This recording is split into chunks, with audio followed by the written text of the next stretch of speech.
The day cost me dearly. My name is Janelle. I'm a 21-year-old French girl. Sorry about my English. Student in Lille, France.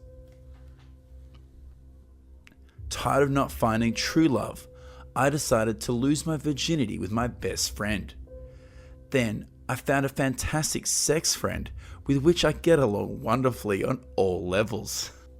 For 3 months. Then it sounds like the time to throw me because I still love my ex. Yes, I still have the sim.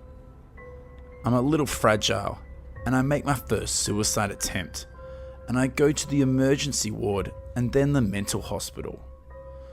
For the smart ones amongst you, you will have to understand I was already in depression for a few months, under different treatments with a strong penchant for alcohol.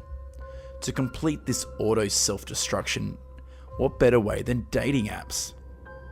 A few weeks after my release from the mental hospital, I match up to make new encounters, and especially forget my dear and tender sex friend.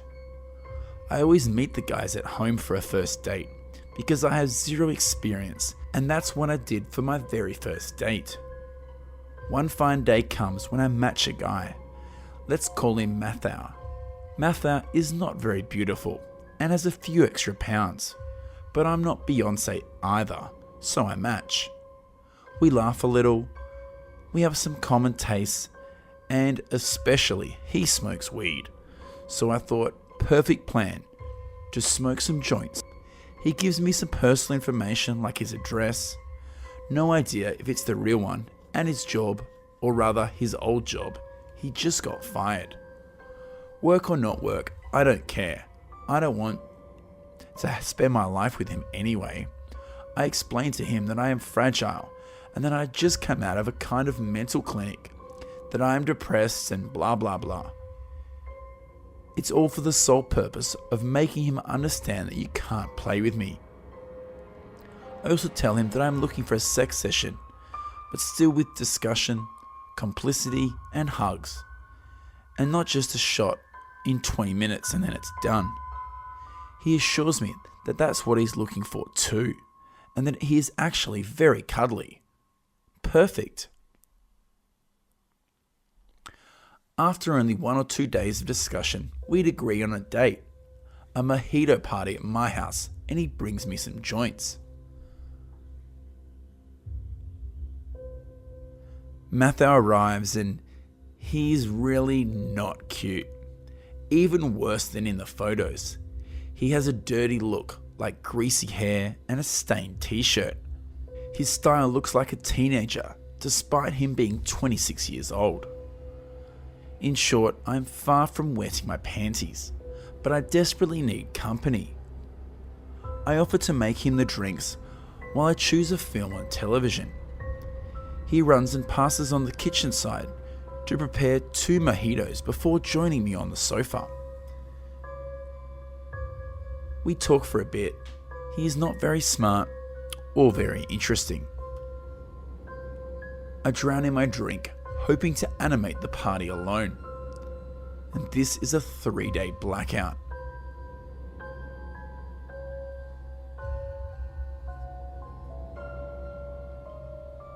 According to our dear Matthew, we would then have drunk and smoked while watching the film before going to the bedroom.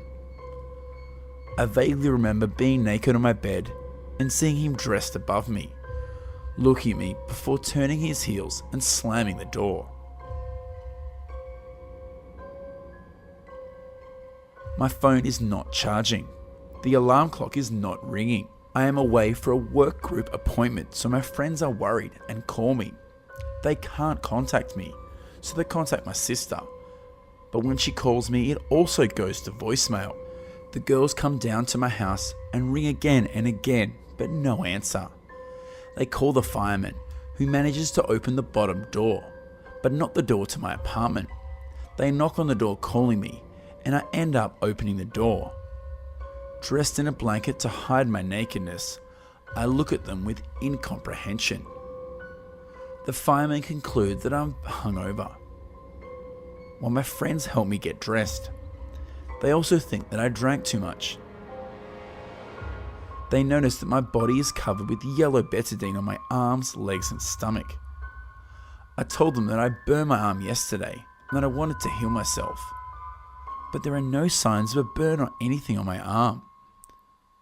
Besides, I don't even own betadine. They take my cat and take me back to one of their houses, since I am in a semi-comatose state. I have trouble speaking. I look completely elsewhere and as anesthetized, and I seem to have trouble thinking. The next day, my sister comes to pick me up so that I can stay with her for a few days. Everyone is convinced that I tried to kill myself with drugs and alcohol. I start complaining about pain in the vulva and blood loss. My pill stops my period completely, so my sister takes me to the hospital. I explained to them that I may have had unprotected sex since I was unconscious. They take samples and tests for hepatitis B, anal and vaginal samples, hair samples, etc. I'm advised to file a complaint, and I'm being redirected to the OB emergency. The next day, I finally regain my full consciousness and facilities. My relatives see it right away. I'm a little more lively, and my remarks are more consistent. They meet me in the OBGYN emergency. I get more swabs done, and I have the preventative AIDS treatment. Over the course of a week, I made a series of appointments for blood samples, urine samples and more, and I went to file a complaint with the testimony of my friends who met me at my home and my sister who took care of me. After talking about it with people my age and older people, but especially the medical staff and the police, the term organ trafficking was mentioned more than once. They think the guy chickened out at the last minute. Despite my complaints and my bed being full of betadine, my underwear was torn off and the blood on the doors of my apartment. What the fuck? My attacker got nothing, and I will never know what really happened and what he really wanted. I would like to point out that I'm used to drinking and smoking and my usual treatment, and that I have never had a blackout of 3 days. I'm pretty sure he put something in my drink.